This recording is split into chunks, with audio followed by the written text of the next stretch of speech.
Oops, I did it again. I bought some more Bitcoin. It reminds me of that old saying. You either buy Bitcoin during the bear market or you live long enough to see Bitcoin go to the moon while you're stuck in cash. Batman. Pretty sure that was the saying, something like that. Anyway, I'm paraphrasing slightly. But I did buy some more Bitcoin. I want to explain my reasoning behind that in this video. I also want to take a look at the dollar index, which is going crazy once again. Look at Bitcoin, which has been pretty damn boring recently, but also reminds me of some previous charts. So I'm going to discuss that with you as well. My name's Lark. I make videos on investing. If you like that topic, make sure to subscribe to the channel, leave a thumbs up on this video, and hey, let's get into it. And let's start off by looking at the dollar index. The dollar index today whacked up to another new 20-year high, a little bit over the 110 mark. Now the RSI does still remain in a downtrend here. We haven't actually had a breakout beyond the downtrend line so far. So we're kind of staying within that scope of price action here for the dollar index, but it is still showing a lot of strength. Obviously, there's still a lot of uncertainty in global markets right now. People are continuing to focus their energy away from risk and towards safety, which is the perceived value of the dollar right now, at least in the short term.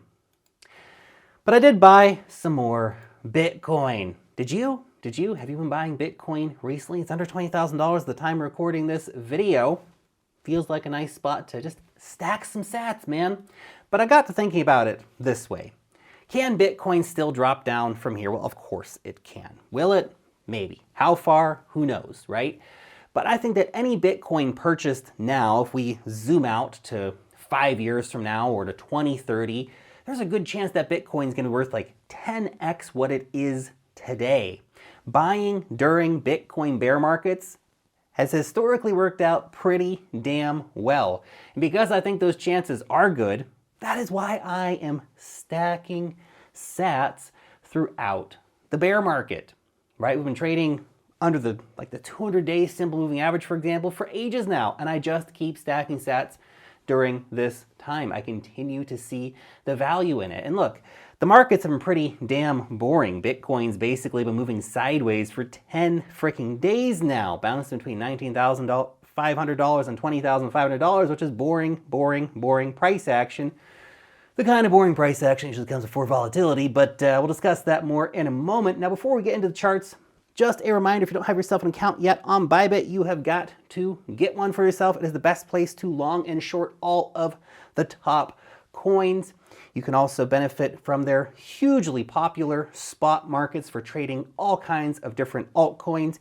Use the link down below in the description. You're going to benefit from 0% market maker fees. Yes, 0% fees, absolutely nuts. Plus up to $4,450 in deposit bonuses. So check that out using the first link in the description. Now, Bitcoin, the boring coin. Holy cow, man. 10 days of just sideways action. Just says everything you need to know about the current market conditions. The market has definitely switched away from risk in a very, very big way, which obviously the price collapse has shown us. But really, the interest right now in Bitcoin is just very quiet. We've seen these periods previously where just boring price action happens. And so often when we do get these times of boring sideways price action like we had back here in May, anybody remember that? Very, very boring time. Weeks of just sideways action before the market rolled over again. And that's, of course, when we got down all the way here to $17,600. Of course, this is also when all the Celsius crazy and all that stuff was happening as well. So there's a lot of drama in the markets around this time. But we are once again at a situation where the market's quiet and boring. That's a bear market for you. And these boring times, and unfortunately, are when so many investors, they lose interest, they give up, they walk away. And look, I know there's hard economic times right now, and some people simply cannot afford to be investing at this time. I get that. It's been rough, without a doubt. 2022 has been rough. 2023 is potentially going to be rough as well. At least the winter for 2022, Northern Hemisphere, could bring in a lot of economic surprises and market surprises for everybody. So a lot of uncertainty in the markets. A lot of people afraid to commit money into the markets.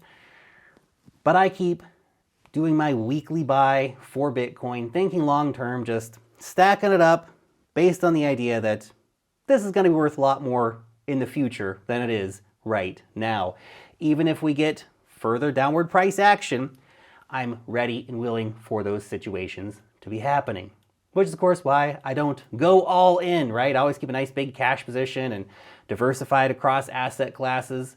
Although, of course, I do love stacking me up some cheap Bitcoin. Now, one of the things I want to discuss with you here as well is the interesting kind of market structure that we're seeing. So if $17,600 did end up being the bottom, or not actually just forming up for a situation for testing a new bottom, then it actually reminds me a lot of similar price structure that we saw after the big collapse in price back in late 2018, as well as going back into 2015. So we have this big initial sell-off, just like we saw here, right? The big initial sell-off in June. Maybe we're going to come back down and come close to hitting that number again. Maybe we don't quite do it. Maybe we come down to $18,000, for example, which would still be a higher low overall, but coming close to retesting that level. And if we go back and look, there's some historical precedents for such price action to be happening. So this right here, this is late 2018 when we had the final capitulation here for the markets. Everything broke, Bitcoin miners were all having a big war and all that crazy stuff. And the price went all the way down to $3,100. Then we had a beautiful strong rally, right? So much irrational fear, nice big bounce. And then everybody remembered kind of, oh crap, well, we're still in a bear market. And the price actually came back down. And you can see, look at this. Just we had all this boring sideways price action, days and days where the price of Bitcoin was barely moving. Look, between $3,500 all the way up to $3,750, right? Tiny ranges here for the price before finally coming down and kind of making this second low here in the market, but it was actually at a higher price than the previous low. So kind of bottoming out here around $3,300, which is not dramatically higher than that first low, but still higher. But a lot of just sideways boring price action, not a lot happening in the markets. This is that boring time when everybody stops paying attention, everybody starts looking away, and then of course the markets a few months later started picking up. Obviously, again, we have all these macro headwinds. This time is different, right? And yet it's always kind of the same, isn't it? If we go back a little bit farther, look into 2015 in the bear market back then, well, we had a kind of similar sort of situation where in January of 15, we had the initial massive capitulation, the big sell-off, the max fear event. Bitcoin got down to 150 bucks. Now, it was a bit later in the year, it's about 8 months later, actually, when we got our second real low. But we did have another one come in shortly after, actually in April, where the price came down to $210, but we did have a slightly lower low later on at $190. So again, we have this initial capitulation event and then just months of boredom, not a lot happening, very slow market moves before getting, that sort of final sell-off in the market before things actually start to recover.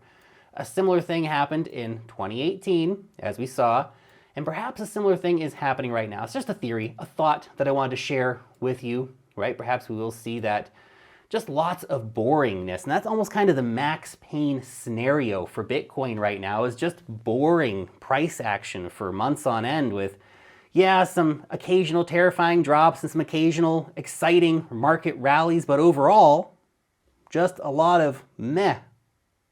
Anyway, let me know what you think about whether or not we're going to see some really boring sort of max pain scenario price action for Bitcoin, or do you think, hey, maybe we're getting ready for like super terror? There won't be boringness, Lark. It's about to be terrifying. We're all going to go down to $5,000 or something like that. Or maybe you think the opposite. Maybe you think, hey, look, everyone's being overly irrationally fearful right now, and things are actually going to start to recover much quicker. Be curious to hear your thoughts down below in the comment section. Thanks so much for watching today's video, and peace out till next time.